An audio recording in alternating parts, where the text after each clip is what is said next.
tó ẹ káàbọ̀ padà látòkè lọ́hùn-ún a tún ti padà dé náà nu. Bẹ́ẹ̀ni. Ètò ìdìbò sì ń lọ lọ́wọ́ ní ìpínlẹ̀ Kogi, Bayelsa àti ìpínlẹ̀ Imo. Ẹ ti rí ọ̀pọ̀lọpọ̀ nǹkan láti ìpínlẹ̀ Bayelsa àti ìpínlẹ̀ Imo, àmọ́ a ní èèyàn ní ìpínlẹ̀ Bayelsa tí wọ́n jẹ́ akọ̀ròyìn tí wọ́n lọ ṣojú iléeṣẹ́ KAFTAN television níbẹ̀ tí wọn yóò sì máa jábọ̀ fún wa láti ìpínlẹ̀ Bayelsa.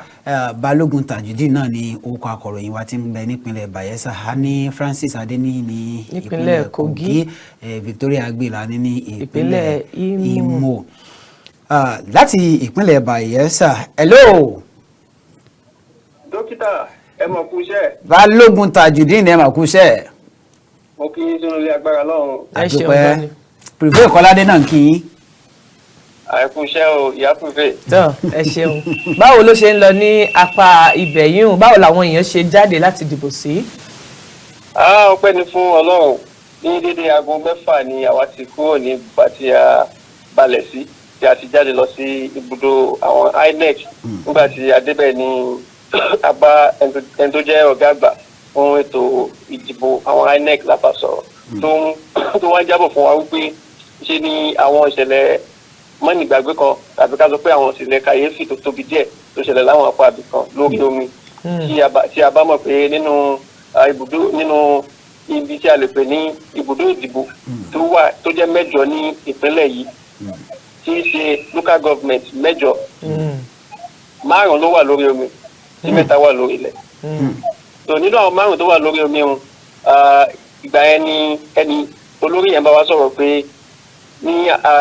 abúlé Sàgbámà tó jẹ́ pé a máa gbọ́ orí mi débẹ̀ àti Southern Ìjọ tó jẹ́ pé a máa gba orí omi débẹ̀ àwọn nǹkan ìdìbò tí wọ́n kó lọ sí Southern Ìjọ yẹn ó tẹ̀rí ó dànù sínú omi. Ó dànù sórí omi bẹ́ẹ̀ ni so tí wọ́n dẹ̀ jẹ́ kó yé wa pé lágbára Ọlọ́run ètò wà ní sẹpẹ́ láti ṣe ìrọ́pò àwọn tó sọnù. Bákan náà ní ti Sàgbámà tó jẹ́ pé orí omi náà la máa gbà débẹ̀ wọ́n jẹ́ kí á mọ̀ pé wọ́n jí ẹni tó jẹ́ SPO bẹ̀ tó máa darí ìdìbò bẹ̀ wọ́n jí gbé. yíyún adarí ibùdó ìdìbò ní Sàgbámà wọ́n jí gbé. bẹ́ẹ̀ ni tí wọ́n pè ní SPO wọ́n jí gbé ní Sàgbámà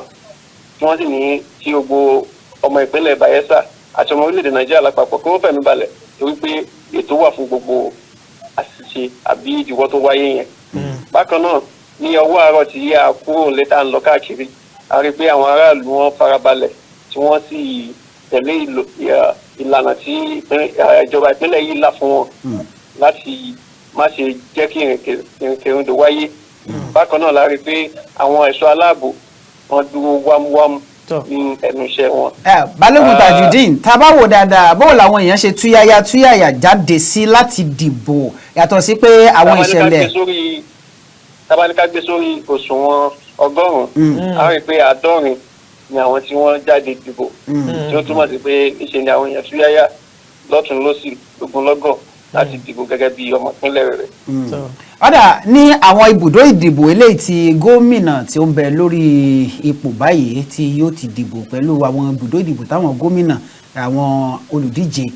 sí ipò gómìnà tí wọ́n ti dìbò bóò ni agbègbè bẹ̀ bóò mo ti bá yín sọ̀rọ̀ lọ́wọ́lọ́wọ́ ẹ̀ mo wà níbi tí gómìnà lọ́wọ́lọ́wọ́ ẹ̀ tó ń ṣe gómìnà lọ́wọ́lọ́wọ́ gọ́vnà Dírì níbi tí ó ti dìbò tí ó sì dìbò ẹ̀ ní ọwọ́ àárọ̀ kódà gómìnà ló jẹ́ ẹni kejì tó dìbò ní ibùdó ìdìbò náà tó sì dìbò ẹ̀ tán tó padà sílé kó tó wá di pé àwọn oníròyìn àgbà ọ̀rọ̀ lẹ́nu ẹ̀ láti jẹ́ kó bá wa sọ̀rọ̀ tó dẹ̀ sọ pé ká dìbò ni ká má ṣe jà tó sọ̀rọ̀ àlàáfíà gbogbo àwọn orílẹ̀-èdè Bayelsa. So agbègbè tá a wà ní wọ́n pè ní abúlé Sàpọ̀ ní local government Yenagoa. ní Yenagoa. Ọ̀dà ẹjẹ́ wò báyìí gẹ́gẹ́ bí ohun tó ń lọ ní Bayelsa lọ́wọ́lọ́wọ́ báyìí ṣe ẹ̀kọ́ ń ṣojú mímu fún gómìnà tí ó ń bẹ lórí ipò lọ́wọ́ báyìí àbí àwọn ẹgbẹ́ òṣèlú tó kù ṣe àlàáfíà náà làwọn náà fi ń dìbò àbí gbọ́n mi sí omi òtó ó ń wáyé láwọn orí ilẹ̀ àti lórí omi. Nígbà tí a bá agbẹnusọ fún gómìnà sọ̀rọ̀ orí ti gbọ́ lẹ́nu tí wọ́n náà tí wọ́n dẹ̀ jẹ́ kí a rí gbọ́ pé ní agbègbè kan pé ó dàbẹ̀ pé àwọn ìdíwọ́ kéékèèké fẹ́ wáyé ṣùgbọ́n àwọn ẹ̀ṣọ́ aláàbò ṣe dáadáa látàrí bí wọ́n ṣe ètè lọ síbẹ̀ láti lè jẹ́ kí ètò àlàáfíà kó ṣẹlẹ̀ ńbẹ̀. Wọ́n sọ nínú ọ̀rọ̀ wọn pé ó dàbẹ̀ pé àwọn ẹgbẹ́ alátakò tí mi ní lè dárúkọ ẹgbẹ́ wọn ni wọ́n wà nídìí ìlú náà ṣùgbọ́n tí a bá ní kí a wo ojú agbo a rí pé ọjọ́ sì wà ní ìhòòlè ti sọ pé ibi báyìí ni ó máa wó sí ibi báyìí ló máa wó. tọ kó tó di pa fi Balógun Tajudeen sílẹ̀ a fẹ́ kí ẹ fún wa ní ìlanilọ́yẹ̀ lórí bí àwọn ẹ̀ṣọ́ aláàbò bí wọ́n ṣe ń ṣe sí ẹ̀yin oníròyìn pàápàá jùlọ láwọn ibi gbogbo tí ẹ̀ ń dé àti àwọn aráàlú kí ni ohun tí ẹ̀ ń fojú rí náà ǹjẹ́ gbọ́n mi sí omi ò tó wà láàrin àwọn oníròyìn àti àwọn olùdìbò àti pé ní àwọn ibùdó ìbò ilé tí ẹ ti lọ bó o ni wọ́n ṣe wà ní ìpín sí láwọn ibùdó ìdìbò. a kì í mú látòrí àwọn ẹ̀ṣọ́ aláàbò ṣe dáadáa jùlọ pàápàá jùlọ àwọn ọlọ́pàá wọ́n ṣiṣẹ́ wọn bí iṣẹ́ wọ́n pọ́n iṣẹ́ wa lé láàyè tiẹ̀ ṣùgbọ́n wọ́n tún ṣiṣẹ́ wọn bí iṣẹ́ náà láàyè òfin. bákan náà ní ibùdó ìdìbò wámúwámú ni ẹsẹ̀ wọn pé gbogbo àwọn tí wọ́n pín sí ibùdó ìdìbò kọ̀ọ̀kan àwọn dúró déédéé tí wọ́n sì ń ṣiṣẹ́ wọn bó ṣe kó lọ tí àwọn aráàlú náà tí ó sì tí ì sí pẹ́mi sí omi ìtó láwọn ibi tí a ti dé. padà ọ̀gbẹ́ni Balógun Tajudeen lágbára Ọlọ́run nígbà tí ó bá tún fi dé aago 2 sí aago 3 á tún láǹfààní láti bá yín sọ̀rọ̀ àmọ́ kó tó dìgbà náà yóò tó bí aago mélòó tí ẹ rò wípé ètò ìdìbò yóò wá sí òpin láwọn ibi tẹ́ ẹ ti ṣe bẹ́ẹ̀ tẹ́ ẹ ti wá àti pé ṣé wọ́n tètè bẹ̀rẹ̀ gan láwọn ibi tó dìbò wọ̀nyí. mo sọ́nà pé a ti kúrò láti aago 6 nígbà tí ó fi ń di bí aago 8 ètò ìdìbò ti ń bẹ̀rẹ̀ kódà kò tó aago 8 tí gómìnà tó ń ṣe lọ́wọ́lọ́wọ́ tó tún dìbò tó fẹ́ padà tó fi dìbò tiẹ̀ kó tó aago 8 tó ń túmọ̀ sí pé wọ́n ètè bẹ̀rẹ̀ tí wọ́n sì ń jẹ́ kí á rí i pé lógo Ọlọ́run kò ní kọjá aago 4 tí ò bá ti sí ìdìbò kankan. ó tún yẹ ká gbóṣùbà fún àjọ INEC torí pé gbogbo àwọn ẹ̀rọ ìṣiṣẹ́ wọn tí ó jẹ́ BVAS ni àti rí gbọ́ pé iṣu wà ní ibi kankan tó jẹ́ pé gbogbo ẹ̀ ń lọ bó ṣe kó lọ létòlétò. ọ̀dà ẹ ṣeun ọ̀gbẹ́ni Balógun Tajudeen àdúrà wa ni wípé eléyìí tẹ́ ẹ lọ yìí ẹ̀yẹ ọmọ tí àkàrà bá kó wọnú epo bẹ́ẹ̀ ni ó náà ló ń kó jáde náà ló kó jáde ìbànújẹ́ kan ò ní ṣẹlẹ̀ sẹ́nìkan ọ̀kan yín àtẹ̀yìn tẹ́ ẹ jẹ́ lọ àtàwọn tí wọ́n jẹ́ ti àwọn iléeṣẹ́ gbóhùnsáfẹ́fẹ́ míì náà ìbànújẹ́ ò ní ṣẹlẹ̀ sí ẹnì kọ̀ọ̀kan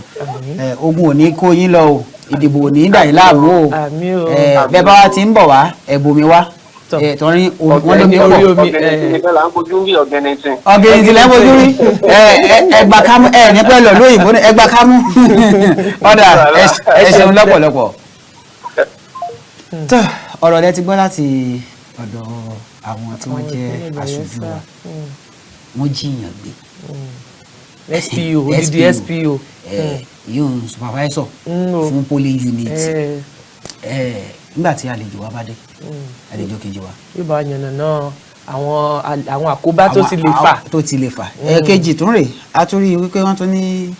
nǹkan ọkọ̀ dà omi gbogbo bébà gbogbo tá a fẹ́ fi ṣe ètò ìdìbò. kọ́lọ́wọ́n dàkún kọ́ ṣàánú wa ẹ̀yà dókè lọ́hùn tá a bá ti padà dé àwọn àtàlejò wa a máa gbé ìpè a sì máa ṣe bẹ́ẹ̀ a máa bọ̀ à ń lọ à ń bọ̀ àti ìdè. gómìnà àkọ́kọ́ ní ìpínlẹ̀ Imo ó fi ẹ̀yìn alátakò gbòógì èyí ní Collins Obi ti ẹgbẹ́ òṣèlú National Party of Nigeria NPN janlẹ̀ nínú ètò ìdìbò náà. Àwọn ẹgbẹ́ òṣèlú 5 ọ̀tọ̀ọ̀tọ̀ náà ni wọ́n kópa nínú ètò ìdìbò àkọ́kọ́ ní ìpínlẹ̀ ọ̀hún. Nígbà náà lọ́hùn-ún ìjọba ológun lábẹ́ ìṣàkóso Olúṣẹ́gun Ọbásanjọ́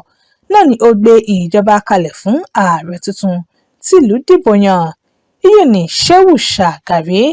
nínú ìṣèjọba alágbádá tuntun. Ìlànà ìdìbò tí wọ́n pè ní plurality voting system èyí tó túmọ̀ sí pé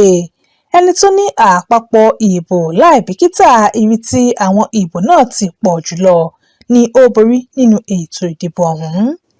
Ìlànà náà ni wọ́n lò lásìkò ètò ìdìbò àkọ́kọ́ ní ìpínlẹ̀ Imo. ìdìbò sípò gómìnà ní ìpínlẹ̀ Imo ẹlẹ́ẹ̀kejì wáyé ní ọjọ́ 14 oṣù kejìlá ọdún 1991. Ìlànà ìdìbò gbangba làṣántà ìyẹn open ballot system náà ni wọ́n ṣàmúlò nígbà náà lọ́hùn-ún. Olùdíje lábẹ́ ẹgbẹ́ òṣèlú National Republican Convention (NRC) èyí ni Evan Enwerem náà ni ó borí lásìkò ètò ìdìbò náà. Ètò ìdìbò sípò gómìnà ẹlẹ́ẹ̀kẹta wáyé ní ọjọ́ 9 oṣù kínní ọdún 1999 lẹ́yìn tíjọba ológun lábẹ́ ìṣàkóso Abdulsalam Abubakar gbé ìjọba kalẹ̀ fún ìṣàkóso alágbádá. Ètò ìdìbò tó wáyé lọ́dún 1999 náà ni ó gbé ààrẹ tuntun tìlú dìbò yàn nígbà náà èyí ni Olúṣẹ́gun Ọbásanjọ́ wọlé. Ní ìpínlẹ̀ Imo, olùdíje lábẹ́ ẹgbẹ́ òṣèlú People's Democratic Party (PDP) èyí ni Achike Udenwa náà ni ó borí nínú ìdìbò sípò gómìnà ní ìpínlẹ̀ ọ̀hún nígbà náà lọ́hùn-ún. Ètò ìdìbò sípò gómìnà di èyí tí ń wáyé lásìkò tó yàtọ̀ sí ti ètò ìdìbò sípò gómìnà láwọn ìpínlẹ̀ mìíràn bẹ̀rẹ̀ láti àsìkò ètò ìdìbò tọdún 2019. Lásìkò ètò ìdìbò sípò gómìnà tó wáyé ní ìpínlẹ̀ Imo lọ́dún 2019, àjọ elétò ìdìbò ní orílẹ̀-èdè yìí INEC kéde Chukwuemeka Ihedioha tí í ṣe olùdíje lábẹ́ ẹgbẹ́ òṣèlú People's Democratic Party (PDP) gẹ́gẹ́ bí ẹni tó borí nínú ètò ìdìbò náà. Àmọ́ olùdíje lábẹ́ ẹgbẹ́ òṣèlú All Progressives Congress (APC) èyí ni Hope Uzodinma náà ni ó tako ìkéde ọ̀hún tó sì gba ilé-ẹjọ́ lọ. Lọ́dún 2020 nílé-ẹjọ́ yí ìbò tó gbé Ihedioha dànù tó sì kéde Uzodinma gẹ́gẹ́ bí ẹni tó borí nínú ètò ìdìbò náà. Nínú ọdún yìí, ètò ìdìbò sípò gómìnà ní ìpínlẹ̀ Imo náà ni a lè ṣàpèjúwe rẹ̀ gẹ́gẹ́ bí ìdíje láàrin àwọn ẹkùn mẹ́ta ọ̀tọ̀ọ̀tọ̀ tí ọ̀kọ̀ọ̀kan wọn sì wá láti ọ̀dọ̀ àwọn ẹgbẹ́ òṣèlú èyí tó lẹ́nu bẹ̀ jùlọ ní ìpínlẹ̀ ọ̀hún, ìyẹn ẹgbẹ́ òṣèlú All Progressives Congress (APC) lẹ́ni tí olùdíje rẹ̀ jẹ́ gómìnà tí ń bẹ ní ipò lọ́wọ́ yìí tó sì tún ti fìgbà kan rí jẹ́ aṣòfin àgbà nílẹ̀ yìí, ẹgbẹ́ òṣèlú People's Democratic Party àti ẹgbẹ́ òṣèlú Labour Party. Ara àwọn ìpèníjà tó kojú ètò ìdìbò tọdún yìí ní ìwà ipá láàrin àwọn ẹgbẹ́ òṣèlú. Ṣáájú náà ni ọ̀kan-ò-jọ̀kan ìròyìn jáde nípa ìwà ipá àti rògbòdìyàn èyí tí ń wáyé láàrin àwọn ẹgbẹ́ òṣèlú náà. Àmọ́ àwọn ikọ̀ elétò ààbò nínú ètò àtìrí iléeṣẹ́ ọlọ́pàá torílẹ̀-èdè wa Nàìjíríà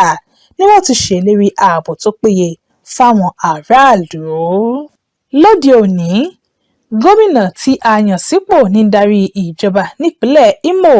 lẹ́ni tí ń ṣiṣẹ́ papọ̀ pẹ̀lú àwọn ọmọlẹ́gbìmọ̀ aṣòfin ti ìpínlẹ̀ ọ̀hún. Àmọ́ ṣáájú àsìkò ìṣèjọba alágbádá ní orílẹ̀-èdè yìí, àwọn adarí ìṣàkóso ológun náà ni wọ́n yan àwọn èèyàn sípò gómìnà. Lára àwọn tó ti du ipò gómìnà mú rí ìpínlẹ̀ Imo náà ni Ndubisi Kanu, ẹni tí í ṣe gómìnà àkọ́kọ́ ní ìpínlẹ̀ Imo.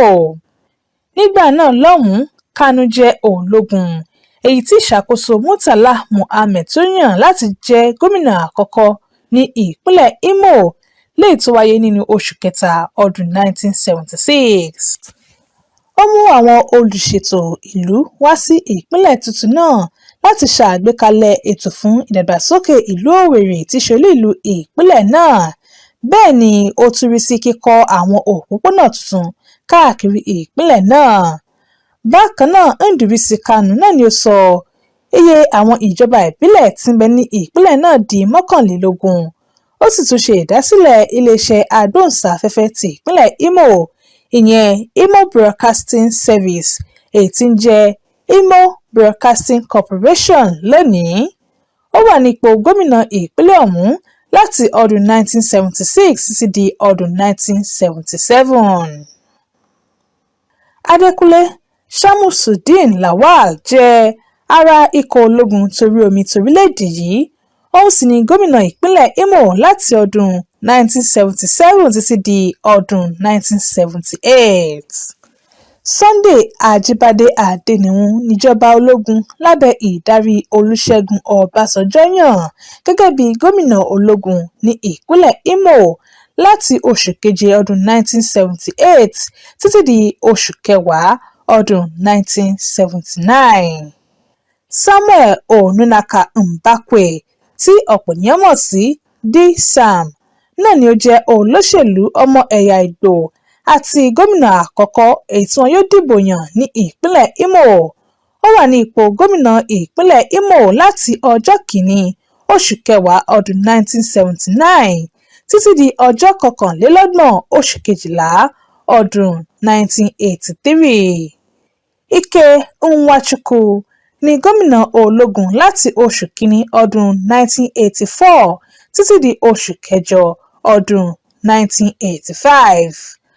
Alison Amechina Madueke ni gómìnà ológun ti ìpínlẹ̀ Imo láti ọdún 1985 títí di ọdún 1986. Amadi Ikeche ní ìṣàkóso ológun lábẹ́ ìdarí Ibrahim Babangida yàn gẹ́gẹ́ bí gómìnà ìpínlẹ̀ Imo láti ọdún 1986 títí di ọdún 1989. Anthony Ogogo ni gómìnà ológun ní ìpínlẹ̀ Imo láti ọdún 1990 títí di ọdún 1992. Lásìkò ìṣàkóso rẹ̀ ní ìfilọ́lẹ̀ pápákọ̀ òfurufú ní ìpínlẹ̀ náà wáyé. Ìṣàkóso rẹ̀ gbéná wojú àwọn ẹgbẹ́ òṣìṣẹ́. Lọ́dún 1991, ó pè fún àtijáde orúkọ àwọn òṣìṣẹ́ èyí tó wọṣẹ́ níran nítorí ọ̀rọ̀ owó oṣù tó kéré jù lọ léyìí tí iye rẹ̀ jẹ́ $350. Evan Ewerem jẹ́ olóṣèlú ẹni tí wọ́n yàn sí ipò gómìnà ní ìpínlẹ̀ Imo ní ọjọ́ kẹta oṣù kìíní ọdún 1992 tó sì wà ní ipò náà títí di ọjọ́ kẹtàdínlógún oṣù kọkànlá ọdún 1993. James Aneke ni gómìnà ológun ní ìpínlẹ̀ Imo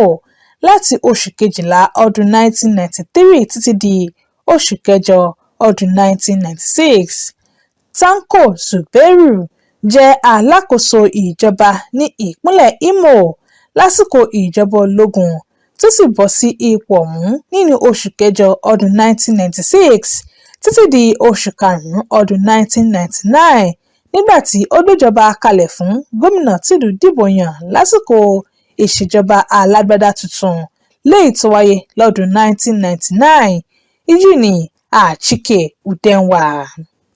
Achike Udenwa náà ni gómìnà tìlú dìbò yàn lọ́dún 1999 lábẹ́ àsíá ẹgbẹ́ òṣèlú People's Democratic Party PDP. Ó tún wọlé sí ipò náà fún ìgbà kejì nínú ètò ìdìbò tó wáyé lọ́dún 2003. Ìṣàkóso rẹ̀ sì wá sópin ní ọjọ́ kọkàndínlọ́gbọ̀n oṣù karùn-ún ọdún 2007. Ikedi Ohakim ni gómìnà ìkẹrin tìlú dìbò yàn ní ìpínlẹ̀ Imo. Ó bọ́ sí ipò gómìnà nínú oṣù karùn-ún ọdún 2007 lábẹ́ àsíá ẹgbẹ́ òṣèlú Progressive People's Alliance. Rochas Okorocha ni gómìnà ìpínlẹ̀ Imo láti ọjọ́ kọkàndínlọ́gbọ̀n oṣù karùn-ún ọdún 2011 tó sì tún borí nínú ètò ìdìbò tó wáyé lọ́dún 2015 fún sáà ìkejì gẹ́gẹ́ bí gómìnà ní ìpínlẹ̀ Imo. Ìṣàkóso rẹ̀ wá sópin ní ọjọ́ kọkàndínlọ́gbọ̀n oṣù karùn-ún ọdún 2019. Chukwuemeka Ihedioha jẹ́ olóṣèlú ẹni tó dipò gómìnà ìpínlẹ̀ Imo mú láti ọdún 2019 títí di ọdún 2020. Ó díje du ipò náà lábẹ́ àsíá ẹgbẹ́ òṣèlú People's Democratic Party PDP. Ilé ẹjọ́ tó ga jùlọ ní. tó ẹ tún káàbọ̀ padà a tún ti padà dé náà nu. bẹ́ẹ̀ ni o ẹ̀yin ará lé. PrevaiL Kọ́ládé. ó dókítà. a ti lọ ìpínlẹ̀ Bayelsa lẹ́ẹ̀kan. a padà lọ ìpínlẹ̀ Kogi. bẹ́ẹ̀ni. ó lè má já kókó yìí. tọ́lá àwọn èèyàn láǹfààní àti pè wọlé. bẹ́ẹ̀ni. nígbà tí ó bá tó. ẹni tí ń bẹ ní agbára pẹ̀lú wa ní ìsìn wọ́n jẹ́ ògbóǹtarìgì nínú àwọn tó ṣe bẹ́ẹ̀ tó ń jà fẹ́tọ̀ ọmọnìyàn wọ́n jẹ́ ògbóǹtarìgì nínú àwọn tó ń wá ọ̀nà àbáyọ fáwọn ọ̀dọ́ wípé tó ẹ gbọ́dọ̀ máa rí nǹkan ṣe nígbà tẹ́ wà nílé ìwé mọ́nà tí ń gbà náà lọ nígbà tá a wà ní Adéyẹmí tí ọ̀gbẹ́ni yìí dé wọ́n ní bá mi dókítà Lámìdé a nílò láti ṣe investment kan o fáwọn kìnìún nílé mẹ èmi àwọn àráyè gbogbo kìnìún gbogbo kìnìún èmi àráyè gbogbo kìnìún yìí àmọ́ nítorí ìfẹ́ àwọn aráàlú kò sí ohun tá a ṣe sí a nílò láti gbà á wọlé wọ́n sì ṣe takuntakun wọ́n ṣe gudugudu méje yá mẹ́fà tálẹ́ni tí à ń sọ̀rọ̀ àwọn náà ti ń bẹ nílùú Àbújá ní ìsìn kódà wọn ti fún wa ní ẹ̀bùn ìgbéyàwó wọn tí wọ́n ti ṣe látọ̀dún tó ti ṣe alọ́bẹ̀ tọ̀ ọ lọ àwọn alákọ̀rin dókítà lọ́kọ̀rin kí lóò wọn wá fún ọ lẹ́bùn wọn ò tí ì fún wa lẹ́bùn ìgbéyàwó òní àgbẹ̀bùn gbé àtìgbà tó ti wá sí ìgbéyàwó ọmọ ńkọ́ ẹ̀bùn ọmọ ká má ti ẹ̀bùn ọmọ èmi ó gbà ọ ìwọ gbà lórí nígbà ẹ̀yin tí ọmọ ti ń rùn lára yín ẹ lè gbẹ̀bùn ọmọ èyí ò nìkan kọ́ àtàwọn àtìyàwó wọn wọ́n gbàgbé dókítà sàbújá wọn ò rántí mi àmọ́ mi ìbínú n tó lè mú mi kí n bínú ní bàbá ṣe tán nísìnyí kó mọ̀ yọ. tọ ìyẹn ó ní má gbèmí jẹ láàrin méjèèjì. Ọ̀gbẹ́ni Victor Adétọ́lájú ẹ báwo kí àwọn aráalé. dókítà Prevail ẹ ṣé gan ẹ ṣé tẹ ẹ jẹ́ kí n wá sórí ètò lẹ́nu ìwọ gangan ló gbàgbé mi. mo ṣe rántí mi báyìí ìgbàgbé ń gbà ẹ̀kan ẹ jẹ́ àṣẹ bẹ́ẹ̀ ẹ jẹ́ ká nà ń bẹ́ẹ̀.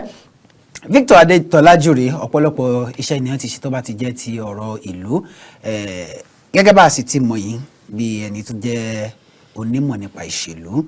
a nílò láti gbé yín wá lórí ọ̀rọ̀ ètò ìdìbò Bayelsa Imo àti ìpínlẹ̀ Kogi.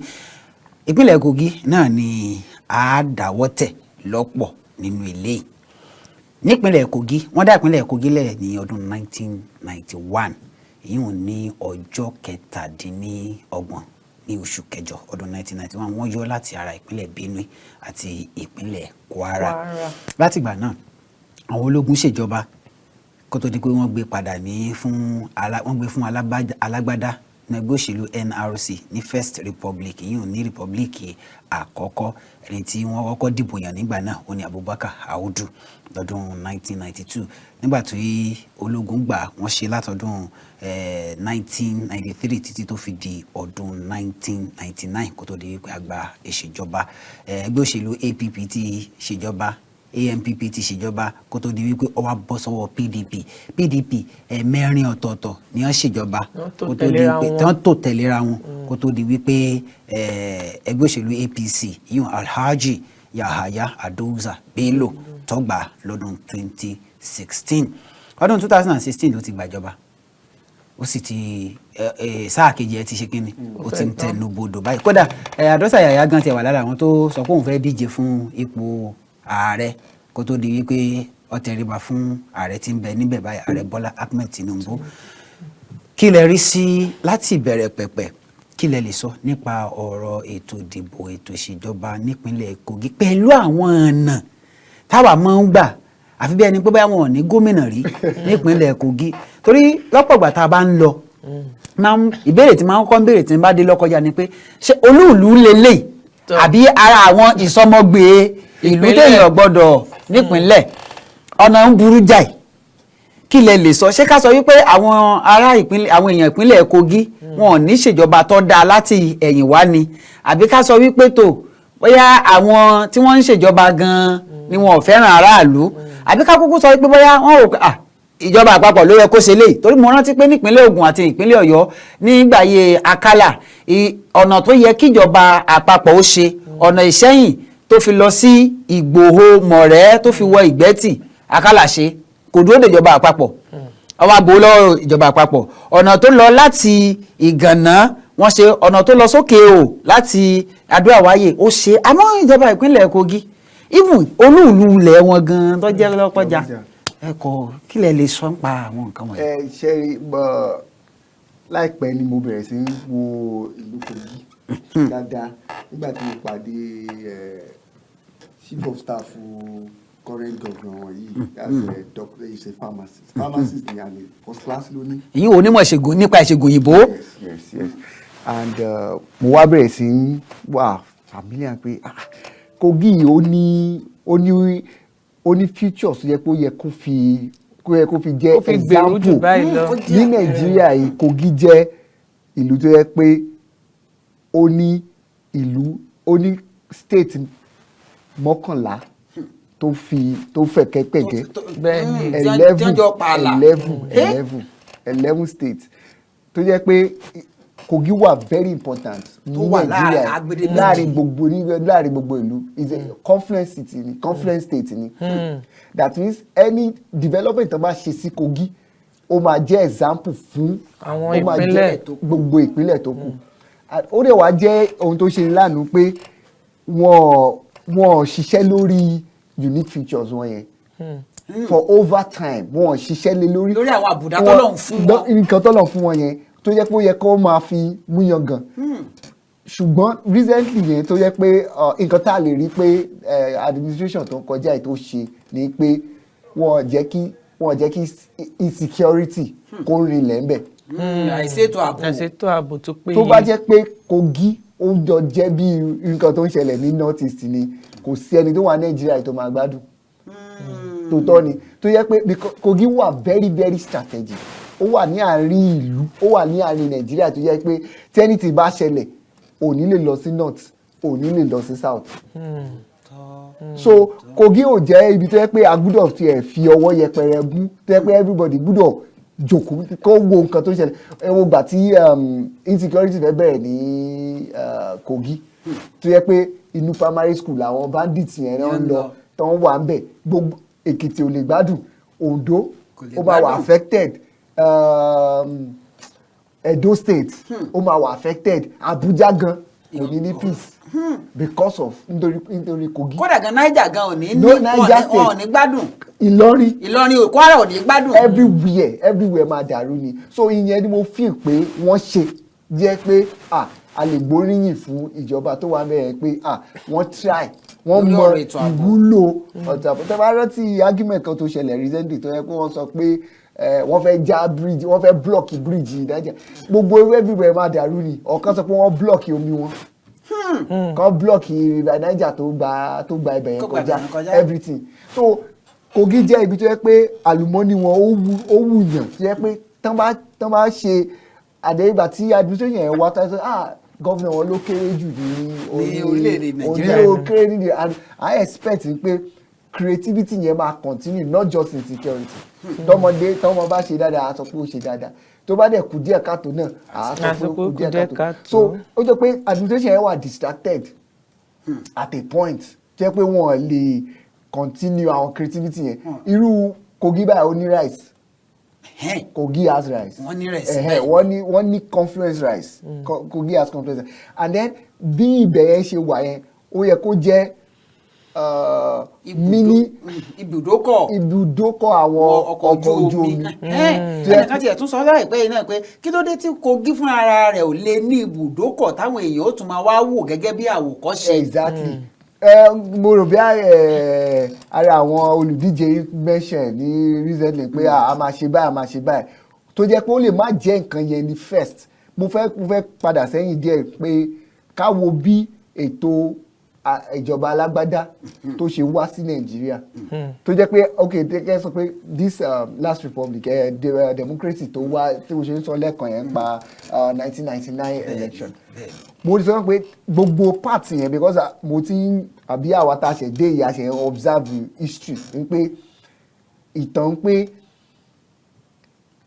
gbogbo part yẹn ló ti ń pé báyìí pẹ̀lú presidential election tá a ṣe lọ. Mo wà pẹ̀lú àwọn observer ní presidential election àti mo wà ní Kwara náà fún observation of the election. I participated heavily. And then àwa rí i pé nǹkan kan ló ṣì wà tá a ti get dáadáa ní òṣèlú. Ó ní pé àwọn tó wà ní grassroots, àwọn tó wà ní ìgbèríko, tó wà ní ìgbèríko wọn wọn tí ní nǹkan tí wọ́n ń fi kún àfikún àwọn tó wà ní ìgbèríko yẹn kò tí ì múnádóko tá a ṣe ń lọ yìí bí a ṣe kúrò ní off cycle tí Ondo tí next election bá máa dé ó máa pọ̀ sí contribution nǹkan tó máa fi tí àwọn tó wà ní ìgbèríko yẹn nǹkan tó máa ṣe nínú ìdìbò ó máa pọ̀ ju eléyìí tá a ti ń rí lọ ó máa pọ̀ ju so àwọn tó wọ́n over pẹ̀lú 23 or 30 years tá a sọ pé a ti lò ní alágbádá báyìí ní after ti àwọn military yẹn àwọn tó wà ní ìgbèríko yẹn wọn tí ì ní ìmọ̀lára ìjọba alágbádá yẹn wọn tí ì mọ ìdí ẹnìkan sọ ní Twitter lánàá pé ìbò ẹ̀kan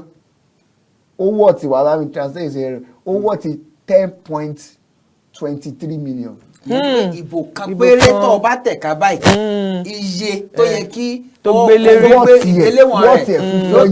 yóò tó mílíọ̀nù mẹ́wàá. is 10.23. so àwọn mélòó ló mọ̀ yẹn so o lè a ṣe ń wò pé àwọn àti ìmọ̀ bọ́ ṣe máa fi gbogbo ẹ̀ papọ̀ pé láti ìdìbò lọ sí swearing lọ sí láti campaign lọ sí ibi tó ti fẹ́ dìbò gbogbo ẹ̀ ó wà papọ̀ àwọn tó rán lọ sí ilé ìgbìmọ̀ aṣòfin àpapọ̀ àwọn tó rán lọ sí ilé ìgbìjọ ìwọ ló rán wọn nípa ìdìbò rẹ bó ṣe tẹ̀ka yẹn ó yá ẹni yẹn ní ìka ó yá pé ó yá èèwọ̀ mo fẹ́ rán ẹ mo fẹ́ sponsor ẹ lọ síbẹ̀ yẹn ni and ẹni yẹn ó wà responsible sí ó gbúdọ̀ lè jábọ̀ fún ẹ ó gbúdọ̀ jábọ̀ so party yẹn ní gbogbo complete setup yẹn ló tí ì yé àwọn aráàlú ò tí ì mọ̀ pé nǹkan tí gọ́ọ̀nà bá sọ báyìí ó ń sọ nípa lórúkọ ẹni kò sọ lórúkọ ara ẹ̀ kò wà níbẹ̀ fún ara ẹ̀ so tí irú president báyìí or governor báyìí kò ń ṣe orúkọ ẹ̀ ló ń jẹ́ mọ́ anything tó bá ti ṣẹlẹ̀ sí ìwọ ló ṣẹlẹ̀ sí nǹkan tá a fi so tó bá fẹ́ lọ sí bank láyé àtijọ́ tí àwọn àgbàlagbà wọ́n á tẹ̀ka ni ìtẹ̀ka yẹn mí pé ìwọ ló lówó tó bá dẹ̀ ti fẹ́ gbowó ẹ̀ gé wàá tún tẹ̀ka so nígbà tó bá ti tẹ̀ka fẹ́yàn ìwọ ló rán ó fi ìka yẹn ó fi sìn lọ́bẹ̀ ni. ìyẹn ní pé tó mo nígbàgbọ́ nínú rẹ pé o lè ṣojú tọ́ ẹ̀ka mi rèé o. mo ti gbọ́ nǹkan tó sọ o sọ pé tó bá débẹ̀ wàá ṣe báyìí òkè nínú ọkàn mi mo yọ̀ǹda mo fi ìka mi mo fi rán ẹ lọ́bẹ̀. so kò yẹ kí ká wá wò bíi pé ó kúkú wà ń bẹ̀ ó ṣe ìwọ lo nínú òfin o lè fi ìka yẹn kó lè tún fi pè padà wálé. mi ò tún fẹ́ mọ́. exactly kí wọ́n sọ pé ìwọ yìí nǹkan tó sọ pé o máa ṣe o ò ṣe ó yá gbogbo wa ládùúgbò ó yá. ẹ jẹ́ àtún kàmíìdì. ẹ jẹ́ ká dá padà wá sílé ká wá rán ẹlòmíì lọ. so tí ìtàn yẹn tó bá ti yí àwọn aráàlú tó bá ti lè ibi tó a ti ń lọ sí maturity yẹn báyìí ibi àìní ìlanilọ́yẹ̀ tó náà tó ló fà á. a ti ń lọ síbẹ̀ kì í ọ̀nà kò tí ì tán ó sì kù bẹ́ẹ̀ ṣe sọ pé ok ẹ wo orú nǹkan tó ṣẹlẹ̀ sí PDP báyìí all over ìgbà kan wà tẹ́ pé PDP sọ pé kílẹ̀ báwo ni Yorùbá ṣe máa ń sọ yẹn àṣẹ̀ṣẹ̀ yọ ọ̀gọ́mọ̀ olóhùn kọrùn yes nǹkan tó ti ṣẹlẹ̀ lásán kì í ṣe nǹkan tó sì fẹ́ ṣẹlẹ̀ so àkànṣe yọ ọ̀gọ́mọ̀ ó sọ pé kí ni ẹni tí ò bá ti fi ti ará ìlú ṣe kò sí bó ṣe ga tó láyé ó sì ń padà bọ́lẹ̀. yóò wálẹ̀. so ìyẹn dẹ̀ rí i pé ọjọ́ tí àwọn ará ìlú tójú àwọn ará ìlú bá ti là sí nǹkan tá à ń sọ yìí gbogbo àwọn tá a bá rán lọ sí ibi ìṣèjọba wọ́n máa sit tight. wọ́n á jókòó dáadáa wọ́n á sán ṣòkòtò wọn pé mi ò sí bí nítorí ti ara mi ò lè kàn déédéé kí n máa páìlì mọ́tò kí n máa ralé kí n máa mo bá politician kan sọ̀rọ̀ wọ́n ní pé mo mọ̀ pé tí n bá wà ní ìlú òyìnbó mi lè ní gbogbo nǹkan tí mo ní yìí wọ́n mọ̀ wọ́n lọ síbẹ̀ wọ́n lọ sí ìlú òyìnbó yẹn but kí ni only thing that means àwọn aráàlú tó rán wọn ibi kò rán ọmọ iṣẹ́ kò má béèrè òṣèlélẹ́kìnní ó ṣe lẹ́lẹ́kejì ó ti rí pé ìwọ gan ọ̀dẹ̀ ni ẹ jàre so ṣáà máa rán mi ó yá tó wá tún jíde á tún mú sweet wá pé bàbá ó yá tún rán mi ó ti mọ̀ pé ò ní làákàyè ẹni ẹ ò ní làákàyè lóye láti béèrè nǹkan tó rán so ọjọ́ tá a bá tí a bá lè understand yẹn so nǹkan tó ń ṣẹlẹ̀ káàkiri báyìí ni pé àwọn kan wọ́n mọ̀ pé ìbò yìí ó wà important fún wọn láti dé ibi tán lọ so wọ́n ṣe gbogbo nǹkan tó wà ní ipá wọn láti gbàbò yẹn àwọn míì wọ́n máa ṣe fake kínní àwọn míì gbogbo corruption yẹn wọ́n mọ̀ pé àwọn míì wọ́n máa ṣe jàgídíjàgan wọ́n pààyàn irú presidential election yẹn báyìí wọ́n jáde o wọ́n ti calculate pé ok tá a bá sọ pé káwọn 30 máa jáde níyì táwọn 30,000 bá jáde níyì àwọn ilé a mọ̀ pé àwọn ilé wọ́n gba tiwa so tabadẹ tún sọ pé wọ́n gba tiwa yẹn ẹni tó yẹ pé bọ̀dá mi ló wà ń bẹ̀ òun ló ṣe fẹ́ ran òun ló ṣe fẹ́ sọ pé màá dìbò fún. kì í ṣe gbogbo nǹkan tí ó ṣe gan-an.